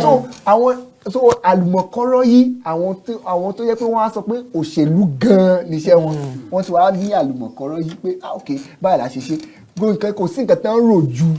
láti gba ọ̀nà àrékérekè láti gba ìjọba láti gba ìgboyà àwọn ará ìlú wípé gbogbo irọ́ wọ́n á sọ pé olóṣèlú ló parí ó ń ṣe kíníkan nìkan mo mọ̀ pé nǹkan tó máa ṣẹlẹ̀ ni pé nígbà tí ìdàgbàsókè kò sí bí ó ṣe ṣẹlẹ̀ tó yẹ pé ìdàgbàsókè ṣì máa wà gbogbo àwọn ìlú tó jẹ́ pé à ń wò lé ní gbogbo wọn náà gba gbogbo ibi ìkọjá torí kò sí ẹni tá a bí nínú obìnrin jẹ́ pé ọ̀nà ẹ̀ clean tó yẹ pé ó ní ìwà gidi kò sí gbogbo wa lẹ́lẹ́ṣẹ̀ so kò sí ẹni tó wọ́n ní pé ta ló máa fún wèrè lọ́kọ́ tí ò ní kọ́ọ̀bù sára àtẹni tó ya wèrè gan tó máa fún ní ọkọ́ báyìí abẹ́ ara ẹ̀ lákọ́kọ́ kan ebè sí but ìgbà kan wà tó jẹ́ pé àwọn tó fún lọ́kọ́ yẹn wọ́n á jí nǹkan táwọn èèyàn dẹ̀ àwọn kan tí àwọn olóṣèlú wọn á fẹ́ kó ṣẹlẹ̀ nìyẹn pé òṣèlú yìí ni mo fẹ́ máa fi jẹun òṣèlú but ìgbà kan wà tó jẹ́ pé àti olóṣèlú àti àwọn tó ràn everybody máa wà okay ó máa dé ibì kan tó jẹ́ pé everybody máa wà okay tẹ́ everybody bá dẹ̀ ti wà okay yẹn àwọn òṣèlú ò wá ní jẹ́ iṣẹ́ kan tó jẹ́ pé àwọn èèyàn ṣe ó máa ní iṣẹ́ káwọn sọ mo fẹ́ fi ràn lú lọ́wọ́ ni kò ní ṣe pé òṣèlú yìí ni mo fẹ́ fi destabilize ọ mo fẹ́ fi kó àwọn mo fẹ́ fi ṣe ayédèrú àti bẹ́ẹ̀ bẹ́ẹ̀ lọ. ká tó kúrò ní ìpínlẹ̀ Kogi ọ̀pọ̀lọpọ̀ ẹ̀yà ni wọ́n ní wà ní ìpínlẹ̀ Kogi bíi àwọn ìgalà àwọn èbìrà àwọn gbáyé àwọn núpé àwọn Yorùbá náà wà àmọ́ ní àwọn tó ti ṣèjọba ní ìpínlẹ̀ náà àwọn ìgalà àwọn ló pọ̀ jù náà àwọn tó ti ṣèjọba kí ni ṣe rò pé ìwà olóṣèlú ni wọ́n ti bọ̀ àbí kí ni kó jẹ́ àfojúsùn àwọn ẹ̀yà tó kù ṣé àwọn ò ní ọ̀rọ̀ àbí wọn ò lẹ́nu nípínlẹ̀ náà ni àbí kí lẹ rò pé ó ti ṣẹlẹ̀ láti báyìí. bí mo ṣe sọ̀rọ̀ lẹ́ẹ̀kan pa ìdàgbàsókè tí ìlú ò tí ì ní la sì fi ẹlẹ́yàmẹ̀yà ta fi ń ṣe ìjọba òyìnbó máa ń pe kíní yẹn ní gentleman agreement pé àdéhùn jẹ̀ńkẹ́lẹ́ pé kò sí nínú òfin ṣùgbọ́n àwò pé gbogbo àjọ wà ń bí báyìí ìwọ ló ṣáájú wa ní ọjọ́ kìíní àná o tún wá dé o tún lò tún fẹ́ ṣáájú wa ó ṣe jẹ́ kí àbúrò ẹ̀ yìí kó tún ṣáájú wa àti rí nǹkan tó fẹ́ ṣe ìyẹn ó ní kí la bá ń pe advantage àti disadvantage ó ní àǹfààní àti àléébù ẹ̀ àǹfààní ẹ̀ ni pé ẹnì á ṣàwò pé ok eléyìí nǹkan tí ò ṣe dáadáa mo kọ sílẹ̀ màá tún ṣe kò ní àléébù ẹ̀ wá ni pé tó bá wá ṣe ìyẹn nìkan àwa ti sọ́dà bíi pé à ń jọba so kò sí nǹkan tó ṣe àwọn tó wà ní agbègbè ẹni wọn ní sọ pé kò dáa gbogbo ẹ̀ because ọmọ wa ni a fẹ́ sọ̀rọ̀ ẹ̀ láì dáa so táwọn eléyìí náà bá ti dé gbogbo wọn ní rí nǹkan gidi tẹ́ni ṣe àìnímọ̀ àìní òye yẹn ni pé ok even tó bá ṣe pé kì í ṣe àbúrò ẹ̀ àbí ẹ sì ní ẹni gbólóhùn papọ̀ kẹ́ ní dialogue pé nǹkan báyìí la jọ sọ pé wàá ṣe tó bá débẹ̀ o orí pé àní eléyìí àní yẹn kí ló fi pé a lè ṣe sí ká sì gba ara wa níyànjú kó má ṣe pé tí ẹ ló kúkú sì ṣe yẹn táwa náà bá ti débẹ̀ àá náà ṣe sí wa so àìní ìrẹ́pọ̀ yẹn tó yẹ pé nǹkan tí mo fẹ́ mọ̀ ni àwọn ìbìrà ni o àwọn ìgalà ni o kìíní kan ni má sọ̀rọ̀ tó bá ti dé tán ni turn by turn ni tó bá ti dé ọ̀dọ̀ tiwa náà kẹ́nìbọ̀dì má sọ ọ̀rọ̀ tí ọmọ bá wá ti so tó bá ṣe ẹ̀ṣọ́ ọmọ yín náà ẹ pè é kẹ́ẹ̀dẹ̀ jẹ́ kí ayé mọ̀ pé ẹ ti pe ọmọ yìí ẹ ti bá sọ̀rọ̀ ibẹ̀ yẹn ni ọmọ ní ọwọ́ ọ̀tún wẹ òsì òsì wẹ ọ̀tún ni ọwọ́ fi mọ́ ṣùgbọ́n tá a bá ti wò pé ọmọ wa ni ẹ fi lẹ̀ o ọmọ wa ò lè ṣe nǹkan burúkú ibẹ̀ ni àwùjọ ti ń bàjẹ́ and ó dá lé lórí pé ìmọ̀ ò tí ì tó 60% of our voters are illiterate àwọn tó ń dìbò wa àwọn bàbá wa àwọn ìyá wa àwọn tí ò kàwé ló pọ̀ jù so àwọn yẹn ló dẹ̀ wà nídìí àjọba ní ìletò so ọgbọ́n tán ń lò nígbà yẹn wọ́n mọ̀ pé eléyìí ìjọba náà la sì pè ní Yorùbá ní pé ìjọba alágbádá kò dàbí torí nǹkan tí ọmọ tẹ bá rán lọ sí ipò tó bá ṣe ni gbogbo ayé tó máa fi wo ojú ní. ọ̀dà ẹ̀já wò báyìí kákò rí i pé ẹlẹ́yàmẹ̀yà tá a bá wò ó lọ́wọ́ báyìí nínú ètò ìdìbò eléyìí tí ó ń lọ lọ́wọ́ nípínlẹ̀ Kogi àti rí ẹjẹ́ káwọ́ tí kí káwọ́ kọ́yà sí Bayelsa á pé ọ̀kan lára àwọn aṣojú wa tó wà ní Bayelsa ó ní ọkọ̀ tí ó ń kó èròjà ètò ìdìbò fẹ́ fi ṣiṣẹ́ lọ ó dà omi àmọ́ wọ́n ti sọ pé kí wọ́n má mí kàn rárá ibì kan náà wọ́n ní wọ́n jí adarí elétò ìdìbò SPO gbé wọ́n jí gbé kí lẹ rò pé àkọ́kọ́ níbi oyè ilé tó dànù ṣé ẹ rò wípé yóò sì tí wọ́n ti ṣe àpérò lórí pé nta lórí ṣé ẹ rò pé n tí wọ́n padà kó lọ síbẹ̀ yóò tún padà jọ ohun tí wọ́n kọ́kọ́ ṣáájú. àwọn tí wọ́n ń jiyàn gbé lọ́jọ́ ìdìbò kí lẹ rò wípé ìjọba lè ṣe. ọ̀nà tí mò ń sọ ni pé nǹkan tí mò ń sọ lẹ́ẹ̀kan yẹn ni pé ká tó lọ sí ibi ìdí ìjọba tá a bá ti wọ́n ní pé ilé la ti ń kẹ́sẹ̀ ròde gbogbo àwọn ibi tí violence tí ìwà pálapàla ti máa ṣẹlẹ̀ lénìí ní gbogbo ìdìbò yẹn kì í ṣe èní ló ṣẹ̀ bẹ̀rẹ̀ ìwà wọn tán ń wù tẹ́lẹ̀ náà ni so kì í ṣe ń ṣe pé ọjọ́ ìdìbò náà ṣe máa gbé wà yẹn wù ṣàdédé náà kàn ṣe gbé ẹ wo orú presidential Èkìtì ló kọ́kọ́ parí kí ló dé èdè kan ní Èkìtì ń sọ èdè kan so ìyẹn náà tún wá pakún everybody kan ṣe kò sẹ́ni tó wọ́n so o gbọ́ èdè mi mo gbọ́ èdè yẹn kò ń ṣe pé kò sí reason kò ò ní ìdí láti wá máa jà pẹ̀lú ẹnìkan ẹni tó fẹ́ lọ sí ìjọba ó sọ èdè ẹ ìwọ gbọ́ nǹkan tó ń sọ ó sọ pé mi ò fẹ́ eléyìí mo fẹ́ ó dẹ̀ lọ síbi tó ti fẹ́ dìbò ó dìbò fẹ́ ni tó fẹ́ kìyẹn ò ní pé kò ní sí ní ayé àtijọ́ lẹ́kìtì náà ìwà pálapàla náà máa ń ṣẹlẹ̀ bọ̀ ìgbà tán bẹ̀rẹ̀ sí tí ìmọ̀ yẹn bẹ̀rẹ̀ sí tí ìlú bá dẹ̀ sẹ́tù àwa ló máa benefit ẹ̀ tó bá dàrú náà tó máa ṣe curfew emergency báyìí ẹ̀yin náà ló máa affect so everybody bẹ̀rẹ̀ sí bánú sọ everybody bẹ̀rẹ̀ sí pe ọmọ ẹ̀ tọwọ́ ọmọ ẹ̀ bọ́ṣọ òun ni mo sọ pé tí ìmọ̀ bá ṣe increase ní àwọn ibẹ̀ yẹn kì í ṣe nítorí ipa election nìkan mo ti gbọ́ sórí àwọn ọmọ tó yẹ pé wọ́n lọ sí ìjọba ń bẹ̀ tó yẹ pé nígbà tán rí iye weapon tó wà ní ibẹ̀ yẹn àwọn èròjà tó wà bẹ̀ ní ọjọ́ lójúmọmọ kò sí ogun kò sí ìjà wà ìjà ò sí wọ́n wà ní dibí bẹ̀ so àwọn yẹn tó yẹ pé normally tó bá rìn o gbúdọ̀ máa ṣọ́ra ọ̀rẹ́ mi kan tó wá láti àwọn orí omi yẹn sọ pé everybody ní ìbọn oníbọn sílé ẹ̀ dáàdì ẹ̀ gan ìṣọ́ra ni oníbọn ọ̀rẹ́ wa kan ló sọ fún wa pé ọjọ́ tó lè wá sílé wọn náà ó mọ̀ pé dáàdì òun ní ìbọn kì í ṣe ọyọ kan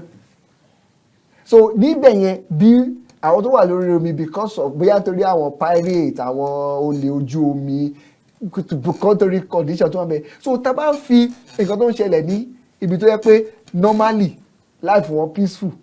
way ibi tó yẹ pé àwọn wọ́n mọ struggle tán face ní ọjọ́ ní lójúmọmọ tí ò ṣe ọjọ́ election a lè fi wéra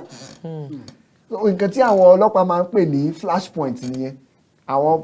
flashpoint òun náà ṣe máa ó ní bí àwọn personnel tó máa deploy síbẹ̀ pé ok a ti mọ̀ pé irú báyìí mo ń wo Kogi say about 40,000 personnel náà sẹ́yìn lọ síbẹ̀ pé ok àwọn ibi a rí i pé overtime ní ó máa ń ṣẹlẹ̀ tẹ bá rí Kogi tẹ́lẹ̀ Kogi tó súnmọ́ wa níbi tó yẹ pé àwọn ibì kan wà tó yẹ pé o kàn lè déédéé lọ́bẹ̀ kó kàn ṣe lọ́jọ́ lójúmọmọ ò lè déédéé lọ́bẹ̀ mo rántí pé ẹnìkan lọ lẹ pósítà wọ́n rí àwọn ọmọ ìlú ló gbé kúlẹ̀ tán nà recently Bayelsa yẹn náà ni pé governorship candidate yẹn ló sọ pé níbí o a máa ń discipline èèyàn nǹkan tá sì mọ̀ níbẹ̀ yẹn nìyẹn so wọn ò tí ì jáde kan wá sí ó lè wá ṣe rí tó bá wá sí ibi tó lajú dàn tó wá tó jẹ́ pé kò sí ìjà wọ́n máa wò ká ṣé ayélẹ̀dẹ̀ jà àwọn tó pé tó bá jí láàárọ̀ before ní kó tó di aago 9 wọ́n ti yó lójúmọmọ kò sí election o wọ́n ti jó wọ́n ti mú burúkutu wọ́n ti yó so ọjọ́ election nǹkan yẹn ló máa anything tó bá wá trigger wọn ló máa gbogbo nǹkan tó wà nínú wọn tẹ́lẹ̀ ló máa jáde so nǹkan tí gọ́ọ̀mẹ̀ntì lè ṣe ni pé National Orientation Agency wa gbúdọ̀ ṣe ìlanilọ́yẹ̀ ó gbúdọ̀ ṣe continuous wọ́n gbúdọ̀ máa ṣe ìmọ̀ ìtọ́nisọ́nà lóòrèkóòrè bó ṣe ń wùwà ní kíní nǹkan tó ṣe ń ṣe délé lélẹ́yìí o nǹkan tẹ́ gbúdọ̀ máa ṣe bẹ́ẹ̀ ẹ mọ̀ye nǹkan tó ti ń ṣẹlẹ̀ ní tó ń sọ pé ilẹ̀ adúláwọ̀ àwọn kan wọ́n ń pa ọmọ ìbejì tẹ́lẹ̀ nǹkan tó ń fi pé ó right nìyẹn ṣùgbọ́n ìgbà tí ìláyé bẹ́ẹ̀ sí ń dé so a gbúdọ̀ fílẹ̀ ká wá sọ pé so ẹni tó jẹ́ pé kò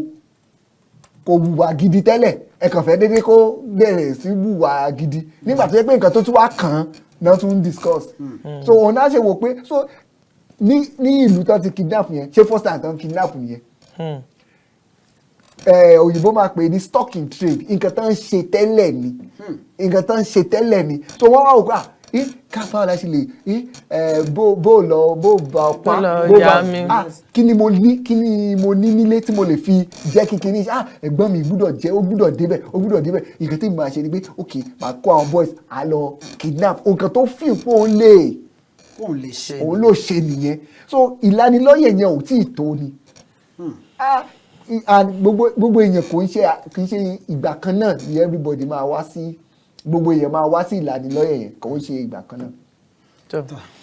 nípínlẹ̀ Imo olùdíje dupò ẹgbẹ́ òṣèlú Labour Party ìyẹn Atan Ochonu ni ó sọ wípé pé kán dá Resident Electoral Commission yẹn tó wà ní ìdí ètò ìdìbò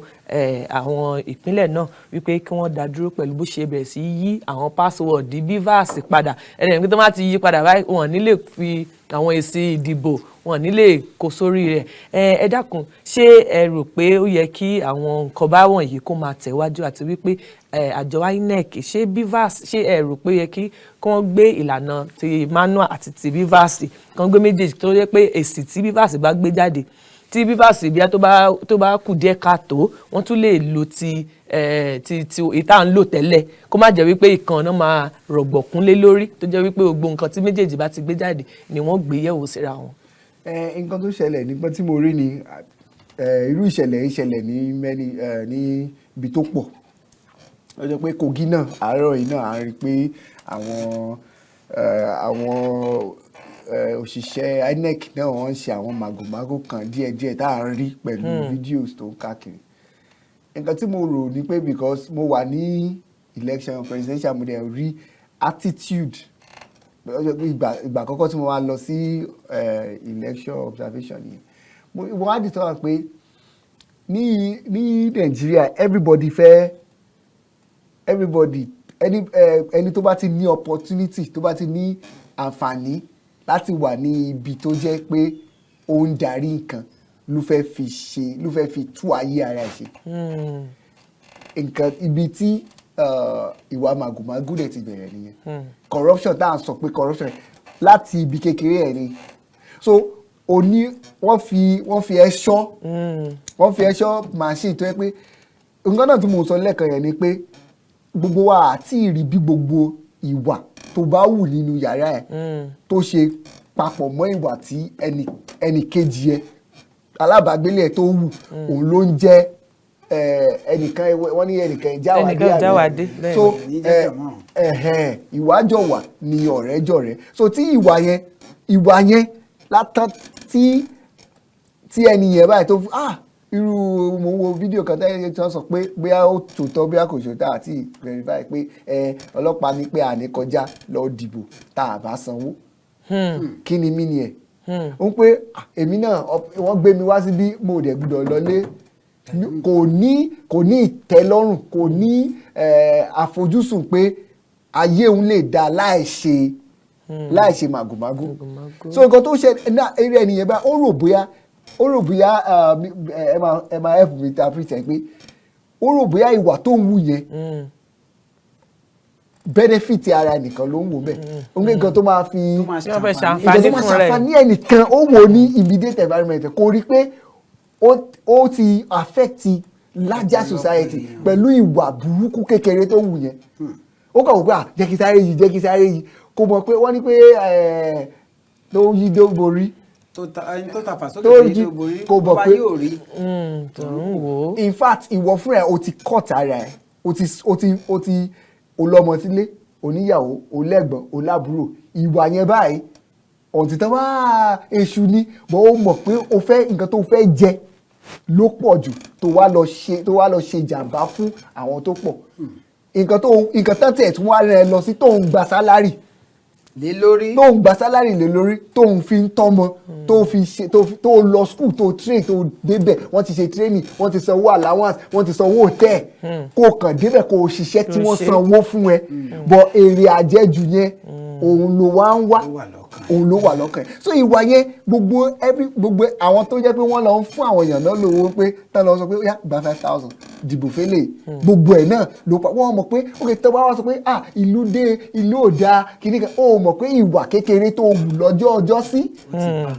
tí gbogbo ìlú tán trust ẹ̀ tán rán ẹ lọ wọ́n ṣe screening fún ẹ wọ́n ṣe training wọ́n rẹ bóyá àti Àbújá ló ti lọ bẹ̀ ó wá lọ fi ìwà kékeré òfin bẹ̀ so wọ́n ní ẹgbìnrin ọ̀tẹ̀. bá a ti ń pàkàn nìkan rú. àdé ẹni tó bá ṣe ìwà burúkú ọmọ àjẹ ń bẹ. so kì í ṣe pé election ní election mo make dọ́là náà fún wa kíní kan ìrìnkan ọjọ́ iwájú ẹni yẹn so ìmọ̀ ìgbúdọ̀ wà ní iwájú ní gbogbo èèyàn pé ìwà tí mo fẹ́ wù yìí so ààrẹ lómi tẹ́ pé wọ́n máa wá fowó lọ tí ò ní ṣe. So and then gbogbo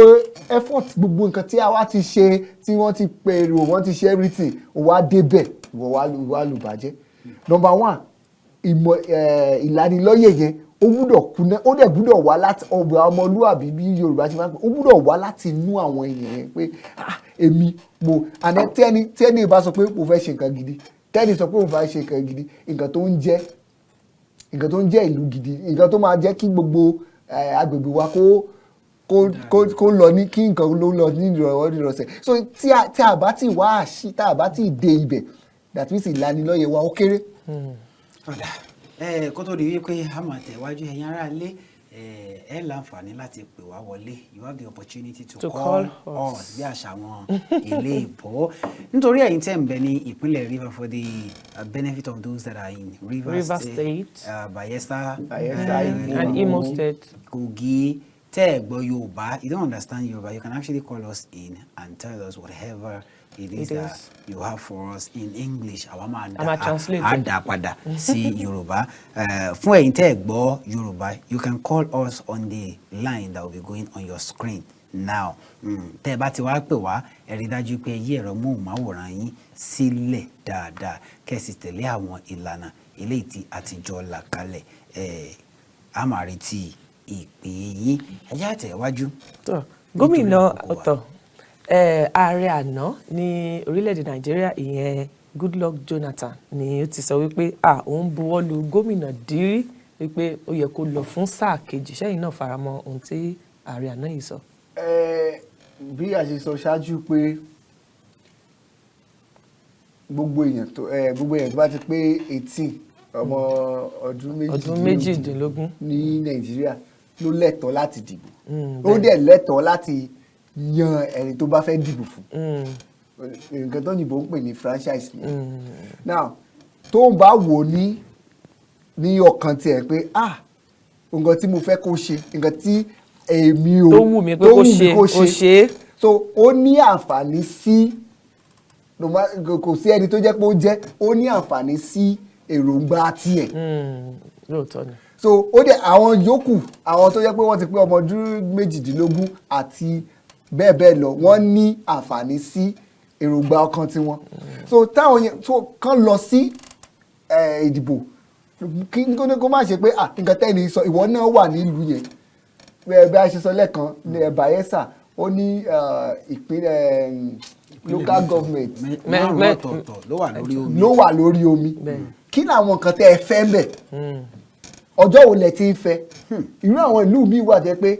wọ́n rí iná rí. Bẹ́ẹ̀ni. So ṣé ẹni tó yẹ pé ẹ níná rí ọdún mẹ́rin kí lẹ ti jọ sọ? Òun là ń sọ pé àwọn aráàlú gbúdọ̀ máa kí lẹ wá pé wọ́n gbúdọ̀ máa wà ní inú àyè ìṣèjọba. Wọ́n gbúdọ̀ fi ìjọba sílẹ̀. Kí wọ́n ṣe pé ìgbà ẹni kan ṣe wà ẹni tẹ́ ẹ̀ tí ì gbọ́ rẹ̀ bóyá ẹ̀ tí ì gbọ́ rẹ̀ láti ọdún mẹ́ta. Ó wá di ọjọ́ ìdìbò ọjọ́ keje ìdìbò ó ṣe ẹ wá gbàgbé gbogbo ìyà tó ti jẹ bẹ́ẹ̀ ṣe ń ké up nepa bẹ́ẹ̀ ṣe rí ná bẹ́ẹ̀ ṣe rí charity ẹ wá lè fi ẹ̀hónú yẹn fi hàn ní ibi ìdìbò. Ẹ má jẹ́ kán má jẹ́ kó ṣẹlẹ̀ tí wọ́n tó yẹ pé torí ẹni tó sọ̀rọ̀ fún yín lẹ́yìn ọ̀la ẹ̀rí mọ́ ó ti wọ private jet ẹ ó ti lọ. Ìwọ ló máa wà bẹ́ẹ̀ amúrọ́ tí ṣe Bayelsa ní flood. Tí flood yìí náà àgbàrá yà shop tó affect wọn tó affect ààrẹ àná náà. Jẹ́ pé ok so gbogbo èèyàn gbúdọ̀ ní bí mo ṣe sọ lẹ́kẹ̀ẹ́ o ní ẹ̀tọ́ sí nǹkan tó wà nú ẹ kó o dẹ̀ fi hàn lọ́jọ́ ìdìbò. Padà ẹja tẹ̀wájú lórí ìpínlẹ̀ Kogi. Dino Melaye ó wà lára àwọn olùdíje òun gan ni olùdíje ti ẹgbẹ́ òṣèlú PDP nígbà tí ẹgbẹ́ òṣèlú APC tí àwọn gbé òdodo tí wọ́n gbé lẹ̀ àti òdodo ká róṣọ mọ́ọ̀dì ká lọ́ọ̀dì mọ́ṣọ́ kíbi wọ́n ṣe àti gbófo. kọ́ má gbófo. Tàbá wò dáadáa nínú ẹgbẹ́ òṣèlú APC àti PDP ẹgbẹ́ òṣèlú PDP ló ti ń jáwé olúborí bọ̀ wá kó tó di pé ẹgbẹ́ òṣèlú APC gbà ní ojúmọ́ tí ó kọ tó ń kọjá lọ yìí. Àmọ́ lọ́wọ́ báyìí nísìnyí Dino Melaye tó wà lára àwọn sẹ́nítọ̀ tẹ́lẹ̀ pẹ̀lú ohun tó ṣe nígbà tí wọ́n ka ètò ìdìbò ààrẹ ṣe rántí òun ló fẹ́ dàbí òrùbèbè kejì. Òun ló fẹ́ dàbí òrùbèbè kejì Jẹ̀gáyọ̀ Àbáyàsì Jẹ̀gáyọ̀ ṣe rántí lọ́dún 2015 òun náà ṣe tiẹ̀. Àmọ́ láti ìgbà tí ó ti wá bẹ̀rẹ̀ sí ní díje gẹ́gẹ́ bí gómìnà nípìnlẹ̀ Kogi tí wọ́n ti sọ pé a fà ọ́ kalẹ̀ gẹ́gẹ́ bí aṣojú wa ò ìyẹn ẹgbẹ́ òṣèlú PDP àtìgbà náà ló ti dákẹ́ lórí ọ̀rọ̀ tó ní í ṣe pẹ̀lú orílẹ̀-èdè tọ́yà jọ pé ká n tí máa ṣe fún yín kìnìkan náà ló kù ní ìlú ẹ̀. Ṣé wàá rò pé pẹ̀lú ohun tí Dino Melaye ti ṣe sẹ́yìn àwọn èèyàn gbà á nípínlẹ̀ Kogi lórí ohun tí gómìnà Yahaya Bello ti ṣe tí wọ́n wá fa ọmọ kalẹ̀? Torí tá bá wò dáadáa àwọn ẹgbẹ́ òṣèlú tó sì léwájú ẹgbẹ́ òṣèlú SDP bẹ́ẹ̀ ẹgbẹ́ òṣèlú PDP APC Labour Party àwọn náà ní kódà candidate tí àwọn olùdíje tí ó wà ní ìpínlẹ̀ Kogi 18 ni wọ́n obìnrin ẹyọ kan péré náà ní sí níbẹ̀ ní ara wọn. Ṣé ẹ rò wípé ẹgbẹ́ òṣèlú PDP lè rọ́wọ́ mú pàápàá jùlọ nílùú mẹ́láyé lórí ẹgbẹ́ òṣèlú APC àtàwọn ẹgbẹ́ tó kù? Wọ́n ní pé Yorùbá ní pé Yorùbá bọ̀ wọ́n sọ pé òbìrí láyé ayé yìí ayé dàbí òkun ni jẹ́ pé kò ṣe bí èèyàn ṣe rí ní ètò ìṣèjọba ọ ìdìbò ọ bó ṣe rí nìyẹn. Gbogbo nǹkan tá à ń sọ látàárọ̀ yìí báyìí àwọn míì bá ṣe sọ ó ní ìdí tán fẹ́ fi dìbò fẹ́lẹ̀ ó ní ìdí tán fẹ́ fi dìbò fún yẹn bá ṣe sọ bá ṣe sọ àwa ò tí ì ṣe o àti kíní kan kì í ṣe pé ẹ̀yin tẹ́ parí pé ẹ̀ tí ì ṣe yẹn tí ọmọ yín bá wá ṣe kì í ṣe pé ẹ máa monitor ẹ̀ nígbà ẹ máa observe ẹ̀ pé ó yá ṣe nǹkan tó sọ pé ó máa ṣe nǹkan tó ṣì tí mo ṣe lẹ́ẹ̀kan nǹkan tó ṣe mí tìyẹn. Now tó bá wo àwọn tó wà ní ìlú yẹn wọ́n gbúdọ̀ ó gẹ̀ ẹ̀ lọ bí kankan lé ní ẹ̀ lọ bí iṣẹ́ lé ní ẹ̀ lọ oko ẹ̀ lọ everything. Wọ́n fẹ́ jẹ́ kí ìjọba fún yín ní àṣẹ láàyè láti ní èròǹgbà yín láti mọ èròǹgbà yín láti yan ẹni tó wù yín láti yan ẹni tó wù yín. So tó bá wò pé PDP ìgbà PDP ó lọ wà lọ́rùn ìgbà APC ó jọ pé ẹ jẹ́ ká lọ fún àti dán PDP wò àti dán APC wò ẹ jẹ́ ká lọ sí SDP ẹ jẹ́ ká lọ pásì mi kí àwọn yẹn kàn fi hàn ó ní wọ́n sọ pé òyìnbó á pè ní the beauty of democracy. Jẹ́ ká wo ẹni tí àwọn èèyàn àwọn ìwà ìṣèjọba àwọn èèyàn tó ń ṣe nǹkan tó wà ní ibẹ̀ ni pé àwọn front runner yẹn bẹ́ẹ̀ ṣe sọ lẹ́ẹ̀kan yẹn pé àwọn tó jẹ́ pé wọ́n ti jẹ́ tó jẹ́ pé ìṣèjọba ni wọ́n fi ń jẹ òun la fi mọ̀ wọ́n ká sọ bẹ́ẹ̀ òun la fi mọ̀ wọ́n. Dino ó ti wà ní ilé ìgbìmọ̀ aṣòfin àpapọ̀ bí ẹ̀ẹ̀mejì àrí nǹkan ó ti wà ń bẹ̀ ó jẹ́ pé ó lulẹ̀ ní lásán ló ṣe padà wá. Bẹ́ẹ̀ Yàyà Bello náà káwọn èèyàn kan lọ sí ibi ìdìbò ẹni tó bá sì wà lé báyìí gbéra tó bá ní voters card yẹn lọ síbẹ̀ jẹ́ ká rí result jẹ́ ká rí èsì ń pé kó jẹ́ kí ìbò yẹn kó sọ nǹkan tó wà nínú wọn máìlì gbogbo wọn. Tó bá ṣe pé PDP lẹ fẹ́ padà sí ẹ lọ fi hàn tó bá ṣe pé APC máa báṣẹ́ rẹ̀ lọ ni ọ̀ tó bá lè ṣe pé pátì míì lẹ fẹ́ jẹ́ pé ẹni yìí òun la nífẹ̀ẹ́ sí láfọkàntán jẹ́ pé ẹ ti rí ọmọ yín ni jẹ́ pé ẹ ti wò níbi tó ti ń campaign tó ti wá ń sọ fún yín nǹkan tó máa ṣe tó ti ń sọ lókè tó ti ń sọ lẹ́sàlẹ̀ ẹ ti wo CV àti accident ẹ pé ẹni yìí ẹ wo àwọn other states tí àwọn pátì wọ̀nyí tí àwọn pátì yẹn tán ti ń ṣèjọba ẹ wò wọ́n kẹ́ ẹ compare síra kẹ́ má jẹ́ kí ó jẹ́ pé ẹnìkan ló máa wá láti ibì kan tó máa sọ ó yẹ ilé dẹ̀ dá o ọmọ ènìyàn nìyẹn anyways wọ́n lè ẹnìkan lè wá kó sọ báyìí ni kò ṣe ṣe báyìí ni kò ṣe tó bá dẹ̀ ti sọ pé ẹnìkan tó sọ fún ẹ pé báyìí ni kò ṣe ṣe kó o máa rẹ́dì pé ní ọdún mẹ́rin tó tún bọ̀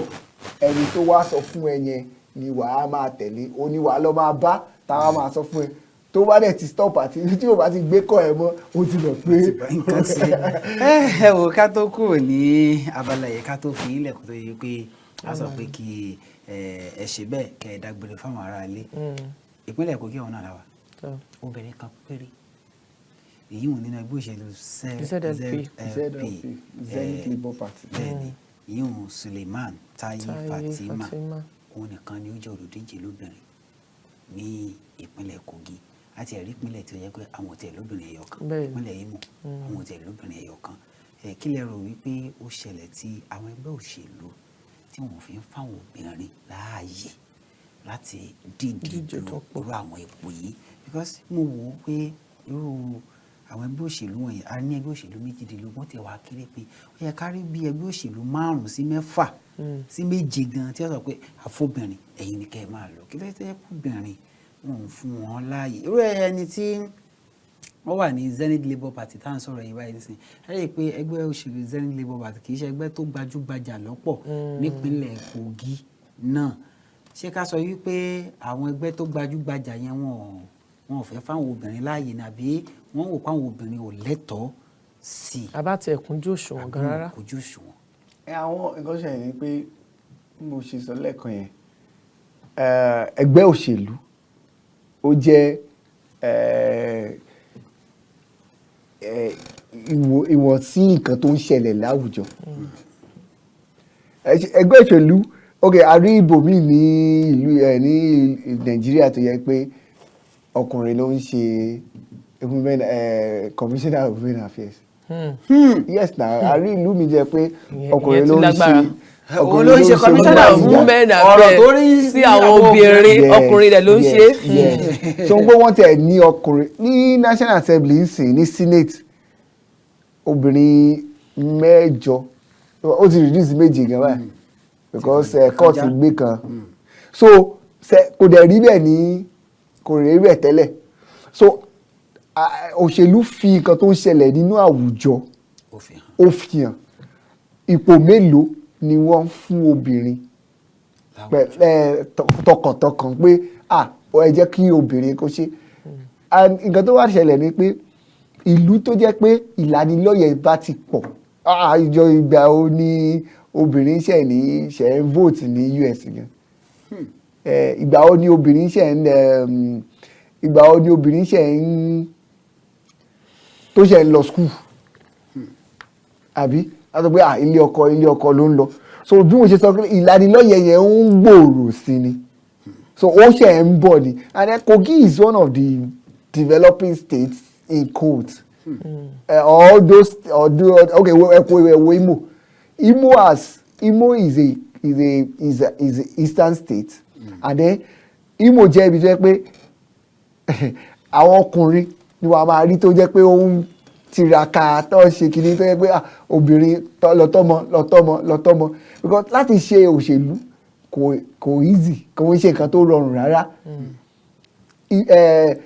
àwùjọ ò tí ì fààyè gba obìnrin bẹ́yẹn òun náà ló dẹ̀ ń ṣẹlẹ̀ nínú àwọn pátì wọ̀nyẹn ní òṣèlú ní ìdánilọ́yẹ̀ bá ti ń lọ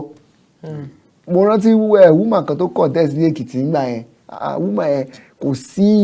kò sí ìlú ìgbèríko tí pósítà ẹ̀ sí ò bá ṣe kékeré báyìí engineer ni ọkọ ẹ̀ and that's experience ó ti fún àwọn obìnrin tó kù ní ẹfọ́ntì yẹn láti sọ pé ó yá àwa náà fẹ́ ṣe ó ti amọ̀dọ́rẹ̀ Akínyẹlé àrí Okonjo-Iweala obìnrin so a ti ń rí àbí ìlanilọ́yẹ̀ yẹn ti Ogun state nípínlẹ̀ Ògùn tó ṣe igbákejì gómìnà Èkìtì náà báyìí ó ti wà sátútù ti pé obìnrin ni vice oní deputy governor so tẹ́lẹ̀ kò sí obìnrin kan Èkìtì bó ṣe lajú tó tẹ́lẹ̀ kò sí obìnrin kan ní ilé ìgbìmọ̀ aṣòfin wọn tẹ́lẹ̀ nísìnyí mo rò bí ìyàwó gómìnà tó lọ ló jà bí èmi gan PhD ọ̀dà ní ní obìnrin gbọ́dọ̀ ní ṣe so obìnrin náà ló máa jà fún obìnrin. ẹ ṣeun kí a tó kúrò ní orí ètò fún ti wákàtí yìí ìmọ̀ràn owó gan lẹ́ni fún àwọn tí à ń dìbò fún yìí tẹ́tí sọ pé ẹni tó bá ti wù wá ẹni tó bá rò pé ó tó ṣiṣẹ́ ní ká dìbò àwọn kan wà tó jẹ́ pé a máa rò pé ẹni yìí ló máa ṣiṣẹ́ ṣùgbọ́n tàbá wá tẹ̀bà fún un náà wọ́n máa jẹ́ wọlé báyìí ọ̀tọ̀ ní nǹkan tá a rí ẹlòmíì gan níbi tí ẹni dìde mi ní jáde dupò mi ní jáde dìbò nítorí àwọn nǹkan tí ó lè ṣẹlẹ̀ lẹ́yìn tàbá dìbò fún wọn tán kí ni ẹ lè sọ fún àwọn tí a díje dìbò fún. mo ti sọ nípa ti àwọn tó fẹ́ lọ dìbò pé má dìbò kó lọ sílé kó lọ daṣọ borí dìbò dúró tì mọ̀ pé kò sí èsì tó bá jáde ìwọ o pẹ̀lú àwọn tó jẹ́ kí èsì yẹn kó jẹ́ bó ṣe jẹ́ first and àwọn tó ń dìbò fún náà rántí pé ọjọ́ ọ̀la wà ó ń pé kí ni tó o bá jẹ́ pé irọ́ ló ti pa because wọ́n ní pé politics gbogbo àgbáyé náà ti sọ pé àwọn olóṣèlú irọ́ ni pé a sọ pé ó dẹ̀ ní rízì tẹ́ pé nǹkan tó ṣẹlẹ̀ pé nǹkan tó wà lẹ́yìn ẹ̀fà ó jèjì lọ so àwọn yẹn náà ti fọ́ọ̀mù kàbá bá ṣe sọ kákọ́ọ̀sì tẹ́ pé ó yá ọmọ mi ni ó yá jẹ́ ẹ̀dìbò fún pretend báyìí ṣe báyìí so ẹni tó bá dẹ̀ ṣe bẹ́ẹ̀ rántí pé ìdájọ́ ń bọ̀ ìdájọ́ yẹn dẹ̀ lè má jẹ́ ọ̀run ẹnà Ghana ni a ti ń ro tí wọ́n tó ní ìkan lára ó sọ pé rice sanfara bí ìdáná tó ní wọ́n kó owó fún chairman local government kan tó lọ dáná tán dé mọ́gi so ó lè jẹ́ táìmù tiẹ̀ làwọn tó dìbò yìí wọ́n máa ìlanilóye máa wá tójú wọn máa là ẹnìkan lè ṣe lọ kó jẹ lọ rántí pé anything ayé ń yí ni so nǹkan tó bá mọ̀ pé o lè ṣe nǹkan tó o bá mọ̀ pé o lè ṣe pé àwọn èèyàn àgbájọwọ́ la fi ń sọ̀yà àjòjẹ́ ìwé kan kò gbẹ́rù so pé àwọn èèyàn kẹjọ ṣèjíròrò má fi àwọn aráàlú sílẹ̀ má ṣe bí ọba lórí wọn má ṣe bí ẹni tó yẹ pé wọn lè ní ẹsẹ̀ ẹlòmíì tó bá ti jẹ wọn kò tún gbé kọ̀ mọ́. ẹ ṣeun adúpẹ́ tá a pè yín tẹ́ ẹ jẹ́ wa ìbànújẹ́ òní dé wa yẹn máa tẹ̀síwájú ní ẹ̀yin ará ilé ká máa dágbére ká máa fà á lé àwọn akẹgbẹ́ wa lọ́wọ́.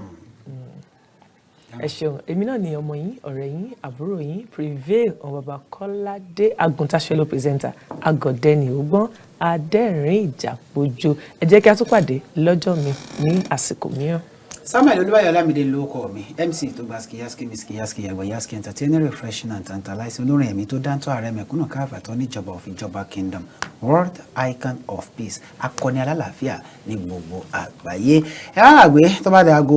2 báyìí ní ìsìn àwọn tí wọ́n jẹ́ akẹgbẹ́ wa àná Olúwapọ̀ Ògúnníyì àti Ọpẹ́yẹmí Àmọ̀sùn wọ́n máa gbà á lọ́wọ́ wa tí wọ́n sì máa sọdún yìí lágbára Ọlọ́run bí wọn bá kàbọ̀ òun ní òní tó bá yẹ pọ́ làwọn bá tó parí ẹ̀tún lọ́la lágbára Ọlọ́run ọba ní Èdùmàrè lóòkọ̀ èmi àti gbogbo àwọn tá a jọ ṣiṣẹ́ lónìí